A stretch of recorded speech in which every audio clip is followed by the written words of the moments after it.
personally for myself, and I emailed all of the people because they gave me all of their emails and phone number. Like I knew where my dad lived. He's in California. My grandma was in California.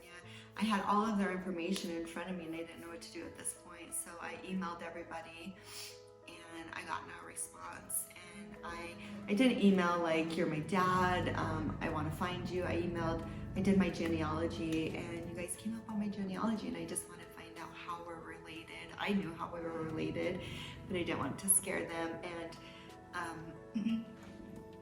And they didn't respond. So nobody responded. And then finally my cousin responded and he said, can I call you? And I said, oh, that would be wonderful. Like I get to talk to my family.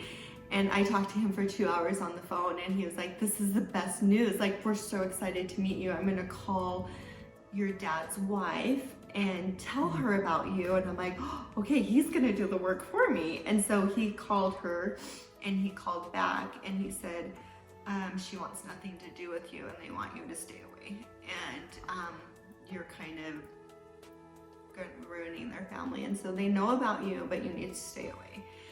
And I was shocked. I was like, okay, I understand this is a hard thing for someone to accept.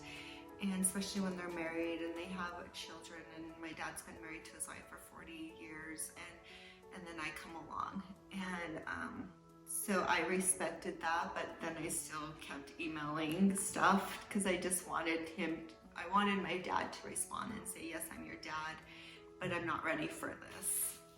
But he wouldn't respond. And so I remember I would sit there and just cry because I'm like, this isn't fair because I have all of his information and they don't get to do that to me right yet. And so I booked a trip and I went, my dad's in California and I said, I've just got to do this. And I booked a trip to California and got a hotel, got a rental car. And I got there the night before I had a complete panic attack, cried. I'm like, I can't do this. I can't do this because what if he doesn't want me?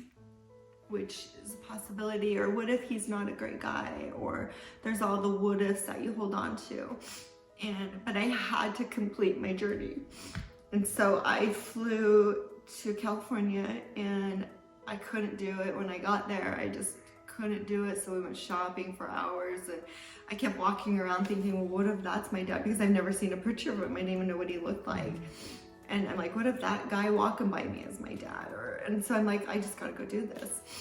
So we go and we pull in front of the house and I'm like, okay, we're doing this. So I go knock on the door and I go knock on the door and the lady wouldn't open the door.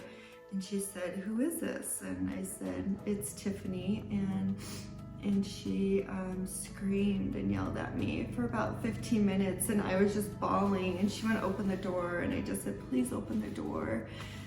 I'm a mom too, like I understand your pain, but just give me a minute and I'm a hugger and I'm a lover and I just let me hug you and it's gonna be okay. And she would not open the door and she said, if you want to meet your dad, he's outside. And I'm like, he's outside. And so I went out there and I didn't see anyone. And I just went to my car with my husband and I said, let's go. I can't do this. I'm done. Let's go home. And he goes, I think your dad's in that car over there. And I said, I'm done. I don't want to meet him. And he's like, just go and just talk to him. And so I went and knocked on the window and it was my dad. And he looked up at me and he wasn't super happy and said some mean things. And I was just crying uncontrollably. I couldn't, some more emotions than I've ever dealt with in my life. And he got out of the car and he was just like, what do you want from me? You want child support? Like, what are you trying to do to my family? And I said, I don't want anything. I just wanted to know that you're my dad and you didn't respond to me. So I had to do this to bring closure and I can leave now and I'm okay. And he's like, well, you rented a car and you flew here and you got a hotel. Like, this is a big deal to you. And I'm like, it is a big deal. Like, you're my dad and I've been looking for you my whole life. And he said, okay, do you want to go to the coffee shop? And I'm like, sure, yeah, I want to go to a coffee shop. And so he got back in the car, and the whole time I'm like, my dad is in my car. Like, my dad is in the car. Something I have always wanted my whole life. And anyways, we went to the coffee shop right by there, his house, and didn't really know what to say. It was overwhelming for him. It was overwhelming for me.